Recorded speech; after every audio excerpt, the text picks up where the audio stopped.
Olá, pessoal, tudo bem? A paz do Senhor. Aqui é o professor Sérgio, sou diácono da Igreja de Clube de Campo, uma das congregações do Ministério de Santo André. Por misericórdia do Senhor, eu estou nesse trimestre auxiliando vocês com esses subsídios, material aí que o CAPED disponibiliza, a fim de você preparar a sua aula e levar um conteúdo de qualidade para os seus alunos nas escolas bíblicas do campo. E a aula hoje, essa aula que nós conversaremos, aula de número 3, ela é muito importante porque ela trata de uma temática que, inclusive, foi levantado no último censo religioso, o censo de 2022 do IBGE, onde eles verificaram ali o grupo de pessoas que se autodeclara sem religião, ou quando fala sem religião, eles estão falando do quê? São pessoas que pertenciam a uma instituição religiosa, na maioria das vezes a igreja, e essas pessoas agora, decepcionadas, elas saem, e esse número subiu para 9,3% da população brasileira, totalizando cerca de 16,4 por cento, 16,4 milhões de pessoas. Ou seja, 9,3% da população brasileira totaliza, segundo o censo esse censo religioso, 16,4 milhões de pessoas que perderam a fé nas instituições, né? E isso é preocupante quando nós analisamos, vamos dizer assim, esses números detalhados. Então, só para que vocês compreendam, desses 9,3% da população, a maioria, né, dentro desse número, eles colocam que 25% no âmbito nacional são jovens entre 16 a 24 anos. Inclusive, no que diz respeito a São Paulo, nós temos aí 30%. Então, ó, detalhando o censo, tá? Nós temos aí, de 2010 para 2022, nós temos uma crescente no que nós podemos chamar de desigrejado. O censo chama sem religião, e passou de 7,9% em 2010 para 9,3% em 2022. E entre a juventude, esse número de 9,3%, e aí jovens de 16 a 24 anos, a porcentagem chega a 25% no país. E agora vem um número que me preocupa, é a crescente entre os adolescentes, que aí são adolescentes de 14, né, a 15 anos, que vem crescendo e que totaliza entre 2012 e 2022 já 41,9%. Então, a importância dessa aula é justamente a partir desses dados, tá? Se você, professor, quiser mais detalhes, só acessar a página do IBGE, né? Que foi aonde eu peguei essas informações. Aí você coloca lá, digita censo 2022 do IBGE. E lá aparece todo o censo, inclusive esse número preocupante dos desigrejados, ou do que eles chamam de sem religião, né? Então, a aula de hoje vai falar sobre os jovens na comunidade cristã. E eu quero compartilhar aqui o meu slide com vocês, né? Dizendo que esse material, relembrando, esse material já está disponível nos nossos grupos de professores, superintendentes, para que vocês possam utilizar na aula, enfim, ou como auxílio para vocês prepararem o próprio material de vocês. Então, parafraseando o título que o nosso comentarista colocou na aula, nós podemos dizer que é os jovens e a comunidade cristã superando o isolamento. E aí fica uma questão, né? Como conectar essa geração que vive online em um mundo digital, hiperconectados, porém, ao mesmo tempo, no que diz respeito às pessoas solitários, isolados, muitas das vezes até distante. Eu acredito que essa aula é uma oportunidade de você discutir isso com os seus alunos, né? Então, aqui está um pequeno sumário da nossa aula. A crise da solidão digital é a resposta bíblica. O modelo da igreja primitiva, o apoio emocional e crescimento em comunidade, o desenvolvimento de soft skills e serviço, e as barreiras, né, que às vezes o jovem enfrenta na hora que adentra a uma comunidade, que são as imperfeições, as decepções. Então, a era digital, ela trouxe uma crise de relacionamento. Então, a conectividade online, paradoxalmente, gera uma sensação de profunda solidão e distância interpessoal genuína. Isso é interessante quando nós analisamos isso. A aula passada foi falado sobre o Pentecoste, a vinda do Espírito Santo. E uma das questões que o texto de Atos 2 trabalha é justamente a inversão de Babel. Por quê? Porque nós vemos que Lucas, ele nos conta, a partir do seu evangelho e tal, como a promessa de Jesus cumpriu-se com a descida do Espírito Santo no Pentecoste. E, de fato, se cumprindo também a profecia de Joel 2, do 28 ao 32, quando o Espírito haveria de ser derramado sobre todos os homens, homens, mulheres, jovens, anciãos, cidadãos livres, escravos.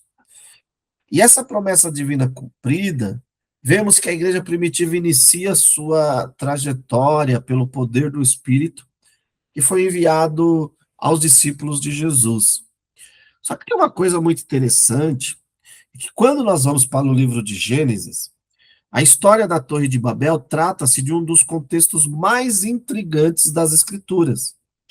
O relato que aparece ali no capítulo 11 discorre sobre a divisão linguística da humanidade causada pela intervenção divina, que obstruiu os planos humanos marcados por rebelião e ousadia, e, na verdade, traz separação, solidão. Os homens não conseguiam mais se comunicar, né? Só para vocês terem uma ideia, é importante destacar que aqueles homens tinham como proposta afrontarem a Deus. E no relato de Gênesis, essa independência humana leva os homens à solidão, ao distanciamento. E já no relato de Atos 2, nós vemos o quê? Nós vemos o reverso de Babel. Por quê? Porque ali nós vemos pessoas de forma milagrosa ouvindo a mensagem de salvação na sua própria língua, né?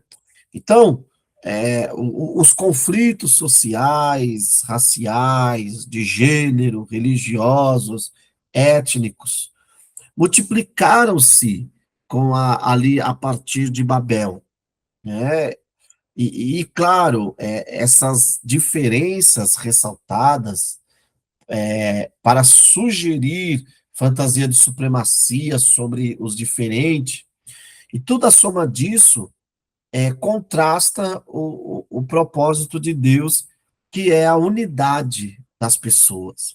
E já aqui em Gênesis, nós vemos que, em Atos 2, nós vemos essa Babel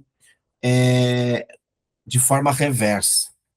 Então, uma das coisas que a descida do Espírito Santo trouxe foi justamente o ajuntamento.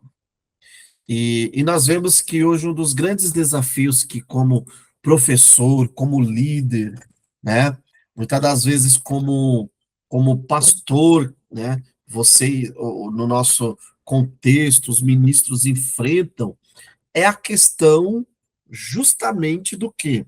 É a questão de nós é, enfrentarmos o mundo, ou vermos o mundo cada vez mais, é, como podemos dizer, individualista, destoando daquilo que a comunidade e que a Bíblia fala, né, ou trata, relacionado ao propósito de Deus. Então, dito isso, nós vemos o quê? Uma necessidade de conexão. Então, é até paradoxo, né? Como a geração online está cada vez mais offline para as relações interpessoais. E não existe, tá, pessoal? Não existe comunidade de fé online. Nós recentemente passamos aí pela pandemia, e a pandemia nos obrigou ao culto online. Não é a mesma coisa. Não é por quê? Porque nós, seres humanos, somos feitos para o ajuntamento, até mesmo a pessoa que mais, a exemplo ali de Schopenhauer, né, não gosta de muito ajuntamento, ela sente necessidade, sim, do convívio social, né? A prova disso é que nós vemos cada vez mais pessoas pegando seus sentimentos e suas carências sociais e, e direcionando aos pets, direcionando a redes sociais. Então, isso é o que? A necessidade de ajuntamento, a necessidade de comunhão. Porque nós somos feitos seres sociáveis, seres que vivem em comunhão. E esse isolamento está diretamente correlacionado a elevados índices de ansiedade e de depressão entre jovens e adultos. Daí a importância de trabalhos de conscientização. É claro que aqui vai até uma dica. Muitas das vezes nós fazemos a conscientização, principalmente no Setembro Amarelo, no sentido das pessoas que, tristemente, infelizmente, tiraram suas vidas. Mas essa conscientização tem que ser para as pessoas que estão vivas, apontando para elas que há uma esperança, que por mais que elas estejam ansiosas, depressivas, há um Deus que, por meio da comunidade de fé, pode curá-los, né? E lembrando que a ansiedade, ela é algo que o próprio Jesus alertou já, que a ansiedade ela é uma falta, na maioria das vezes, ou em algumas vezes, de confiança no Deus Todo-Poderoso que pode cuidar da natureza, da criação, e por que não cuidaria de nós? Então, a Bíblia, ela enfatiza a natureza comunitária do ser humano, contrastando com o individualismo promovido por muitos contextos contemporâneos, né? Por exemplo, a respeito de viver, né, em comunidade, o filósofo, o filósofo Schopenhauer, né, ele vai dizer uma coisa mais ou menos nesse sentido, né? Abre aspas para o que ele concebia, né? Ele via a vida em comunidade com ceticismo, considerando a sociedade um ambiente superficial e fútil que sufoca a individualidade. Então, Schopenhauer ele acreditava que a sociabilidade surge da incapacidade de suportar a própria companhia e o tédio. É diferente isso, né? Nós vemos um Deus trino na eternidade que se relacionava, o Pai se relacionava com o Filho com o Espírito com o Pai, e um amava o outro, e diferente do que a filosofia de Schopenhauer coloca, que é esse pensamento de espíritos superiores, da verdadeira felicidade, que provém da autossuficiência, a Trindade e a criação nos mostra que é diferente, que à medida que os três se amavam, esse amor encheu tanto, e não era tédio, não era algo que Deus teve que criar a humanidade porque ele precisava de companhia, não. Ele cria a partir da explosão do seu amor. Então, a vida em comunidade expressa muito, na verdade, do amor que a Trindade tem um pelo outro, né? E isso contrasta com a filosofia, principalmente de Schopenhauer. Então, eu indico até para você, professor, pesquisar, ver esse pensamento desse filósofo, até porque há muitos jovens abraçando, né, abraçando esse pensamento do Schopenhauer, que é o pensamento da autossuficiência, do culto à solidão, como uma forma de autossuficiência, de verdadeira superioridade, e isso, né, faz com que o homem torne-se o seu próprio Deus, uma vez que os próprios Schopenhauer argumentava que quanto mais homem tem em si mesmo, menos precisa dos outros, o que é um erro, porque na visão desse filósofo, a sociedade é vista como um disfarce que exige concessões, tornando a convivência desgastante. E, biblicamente, já é diferente, né? A Bíblia aponta para uma realidade do homem precisando um do outro. Eu preciso de você, você precisa de mim. O próprio dom, os próprios dons espirituais trazem essa pedagogia para nós. Porque um fala em línguas, o outro interpreta, um tem salmos, outro tem doutrina, um tem pregação, um tem uma fé mais espiritualizada, outro tem a fé mais racionalizada. É a proposta da Bíblia, é a proposta de Deus, né?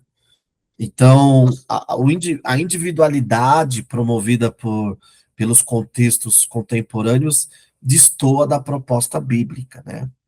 E assim como uma brasa se apaga sozinha, o indivíduo isolado corre o risco de perder a vitalidade espiritual, emocional e a própria vida. E a própria vida. Volto a dizer, até mesmo a pessoa que muitas das vezes prefere ficar no seu, como diz popularmente, no seu lugar, no seu canto, mesmo essa pessoa tem a necessidade de ter um ou outro amigo, de viver em comunhão, de viver em comunidade, né? E Atos nos traz um ensino sobre isso.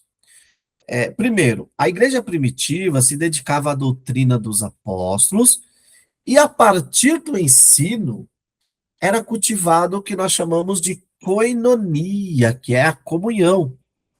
Note que isso promovia relacionamentos intensos e fundamentados na fé. Tanto que os crentes compartilhavam a vida em unidade, tanto que a partir disso surge o diaconato. Então veja que o ensino levava à coinonia, né? E aí eu me pergunto, será que às vezes o nosso isolamento não é a falta de um cultivo, de um ensino sã, de um ensino bíblico? Porque uma igreja bíblica, pessoas bíblicas procurarão a koinonia, né? E a oração era uma expressão de dependência central na vida da comunidade. O partir do pão simbolizava uma vida compartilhada, reafirmando os laços. A adoração fortalecia a identidade coletiva. Isso é muito interessante. Certa vez, escutando o reverendo Heber Campos Júnior, ele falou uma coisa muito interessante, que o recomendado é que na hora do louvor cantemos de olhos abertos. Porque quando eu canto de olho fechado, eu me fecho no meu mundo.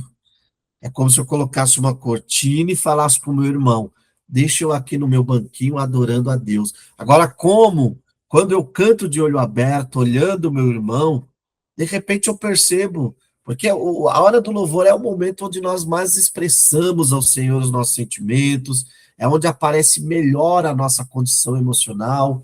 E a importância do louvor de olhos abertos é, às vezes, eu poder olhar e contemplar a tristeza do meu irmão, ver que o meu irmão precisa de um abraço, ver que o meu irmão precisa de um aperto de mão, de uma palavra de encorajamento.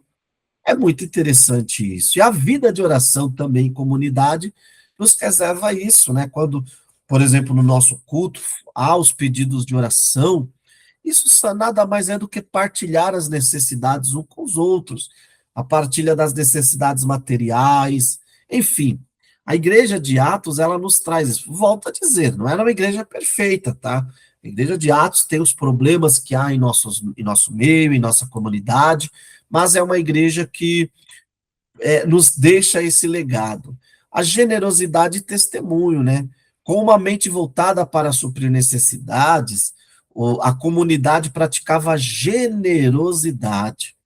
É o que eu volto a dizer, é abrir os olhos para a necessidade do meu irmão, a necessidade do meu próximo. E eles demonstravam com isso o amor de Cristo ativamente. Então, eu acho que esse é o grande desafio do jovem. O jovem é, voltar-se à prática da coinonia mais pautado no ensino bíblico, a adoração partilhada, sim, a adoração eu e Deus, não é bem por aí. Paulo ensinando vai dizer que um tem salmo, então quem tem salmo leva quem tem doutrina a cantar. Quem tem doutrina leva quem tem o salmo a pensar. Quem tem o dom edifica o irmão que não tem. Então é muito interessante a nossa adoração. Por isso que eu concordo com o Heber Campos Júnior quando ele diz que a nossa adoração, o nosso momento de louvor, deveria ser muito mais com os olhos abertos, olhando um para o outro. Porque o louvor, ele é coletivo, a adoração, ela não é individual, ela é coletiva. Por isso que a dor do meu irmão tem que doer em mim. E claro, muitas das vezes, em alguns contextos, os jovens são ensinados diferente, que é cada um por si. Não, gente.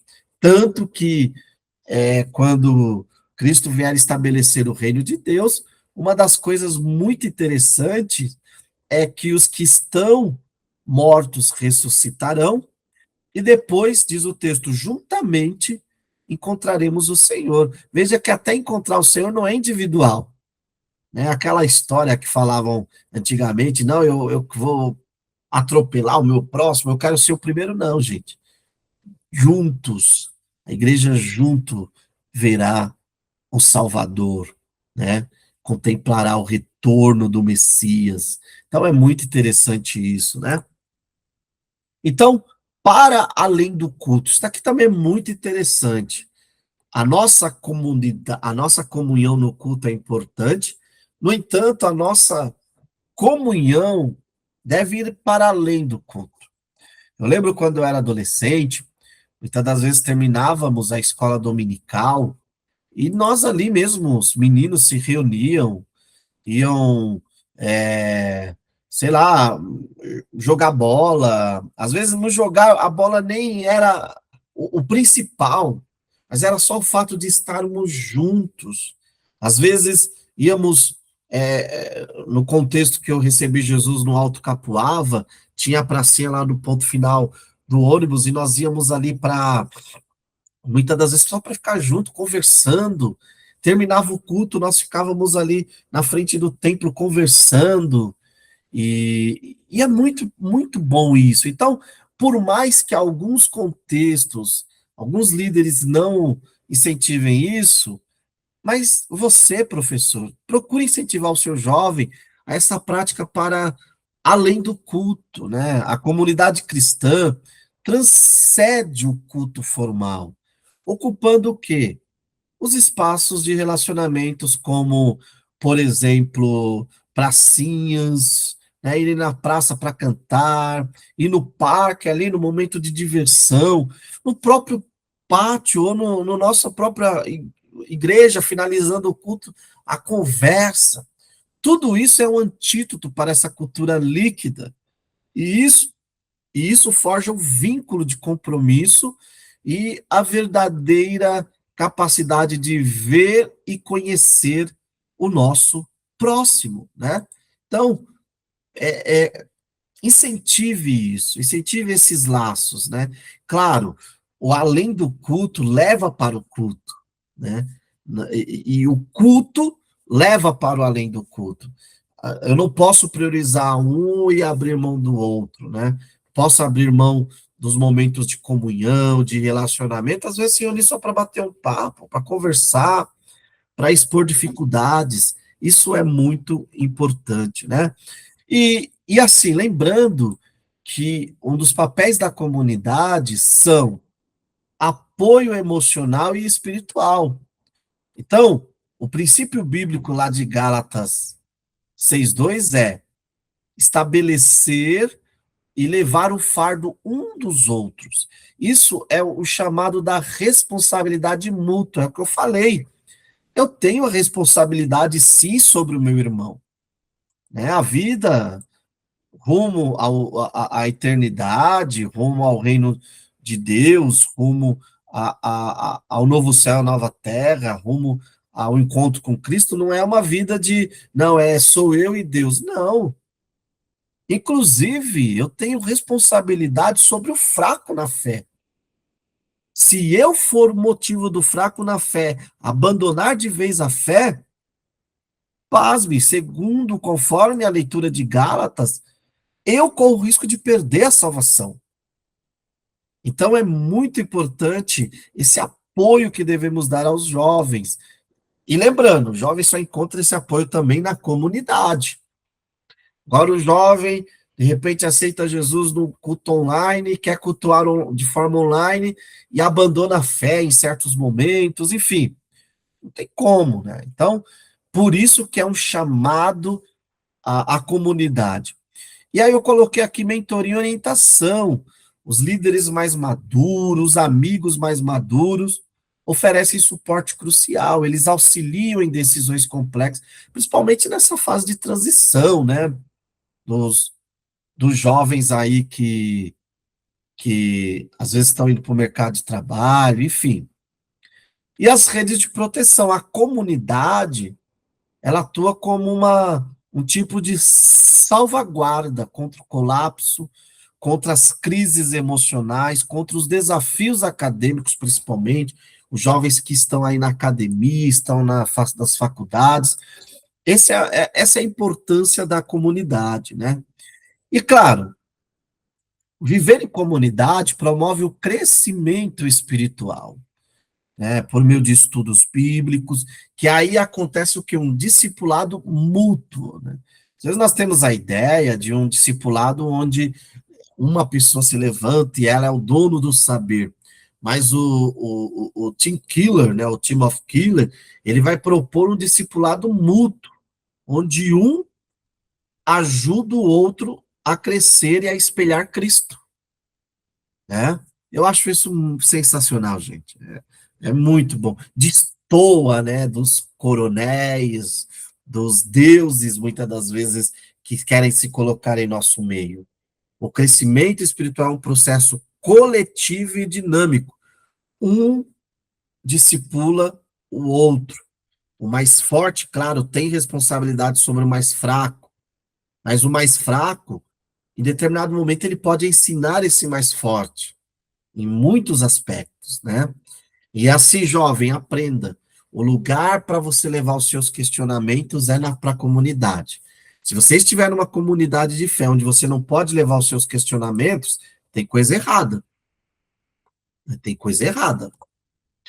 Então, a partir disso, desse discipulado mútuo, acontece o que nós podemos chamar de o desenvolvimento de soft skills, que seriam o quê? Primeiro, inteligência emocional.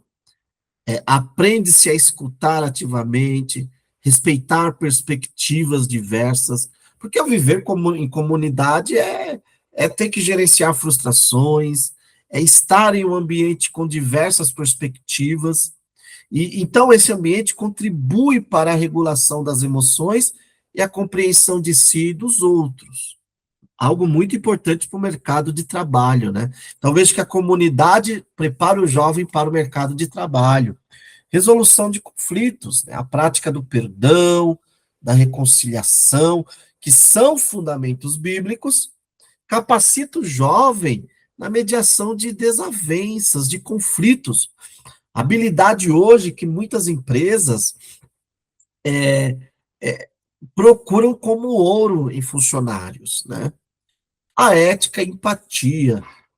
Então, o viver em comunhão fomenta a responsabilidade social e o compromisso com o bem-estar do próximo, né?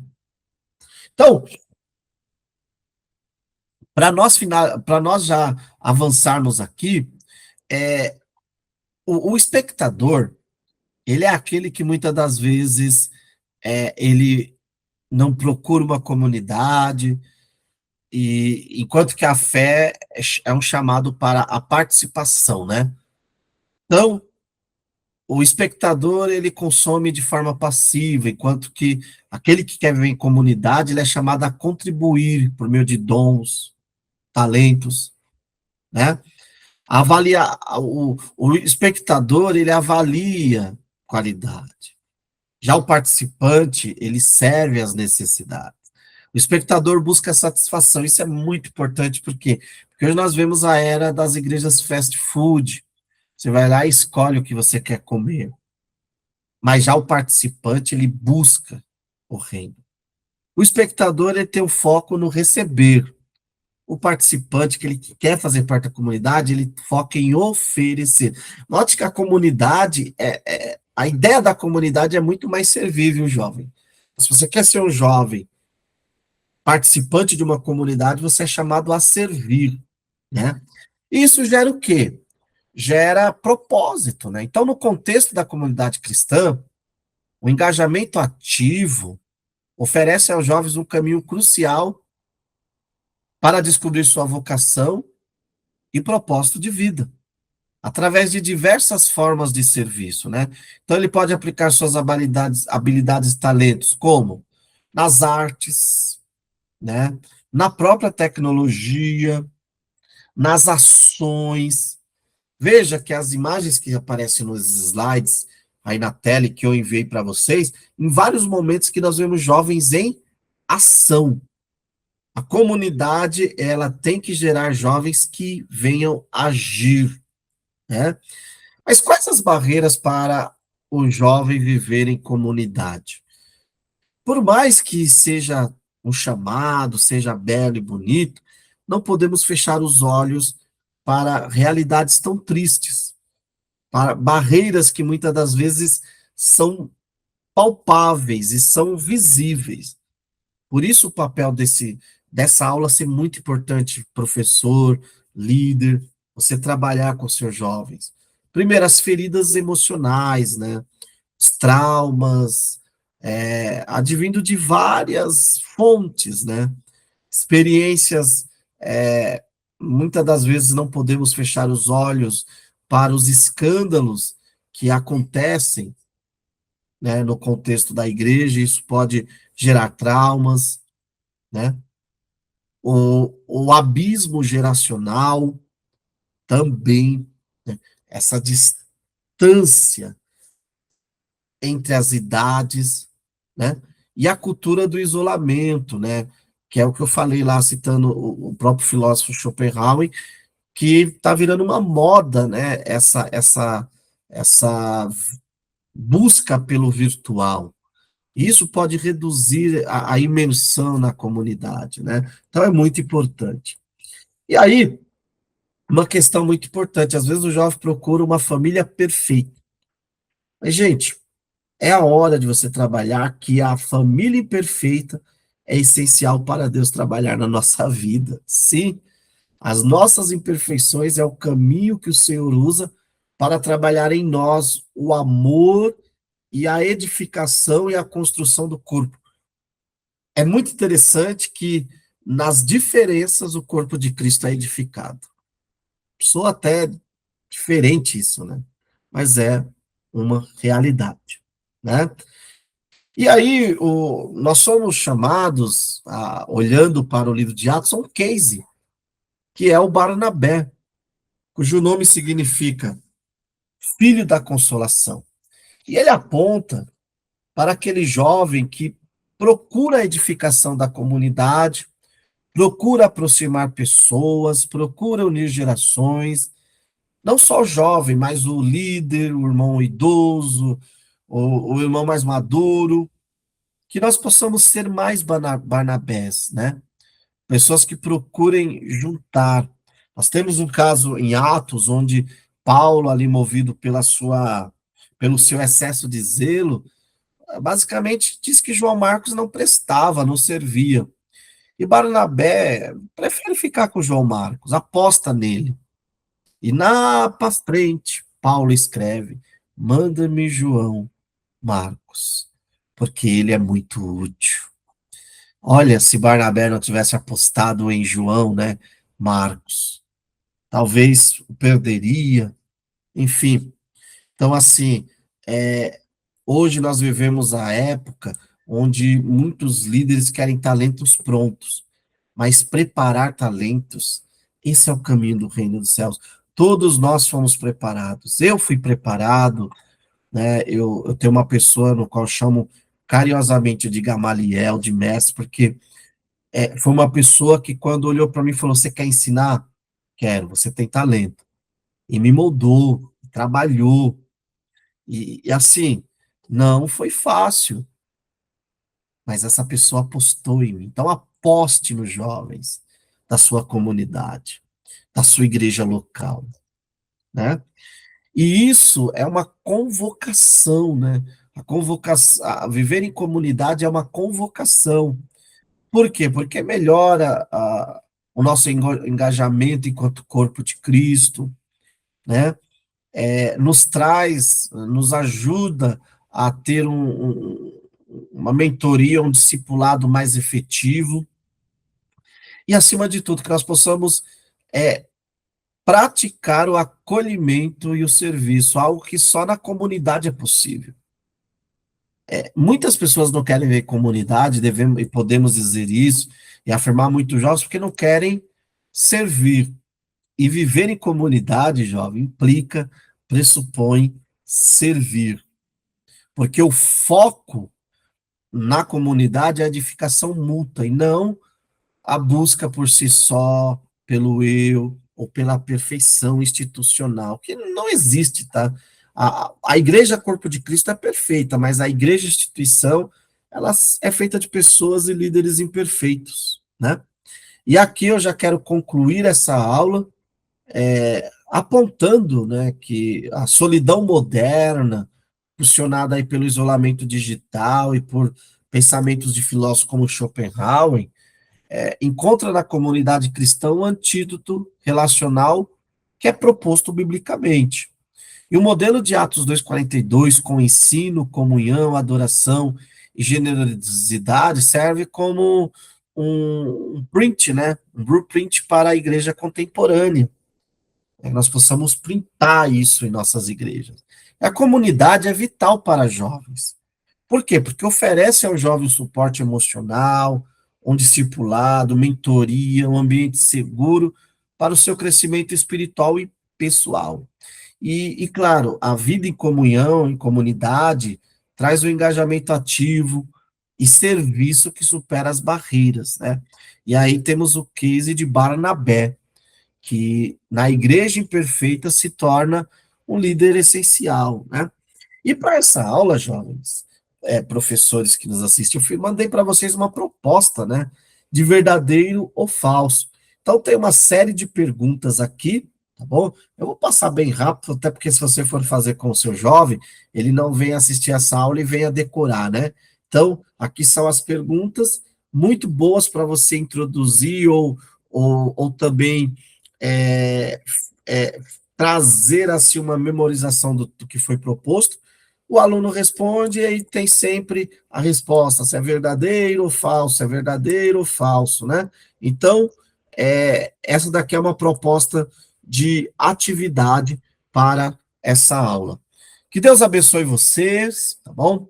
Dúvidas, sugestões, comentários, não deixem de compartilhar, de comentar essa videoaula quando ela estiver disponível nas nossas plataformas aí do CAPED, porque isso é muito útil para engajar essa aula tão importante, fazer os nossos jovens deixarem um pouco essa vida isolada que muitos deles vivem aí por conta dessa era digital. Deus abençoe vocês e lembre, na era da geração online, o nosso Deus continua sendo onipotente, onipresente e onisciente. E é Ele que ama e criou a comunidade, a vida em comunidade. Deus abençoe e até a próxima, se o Senhor Jesus assim permitir.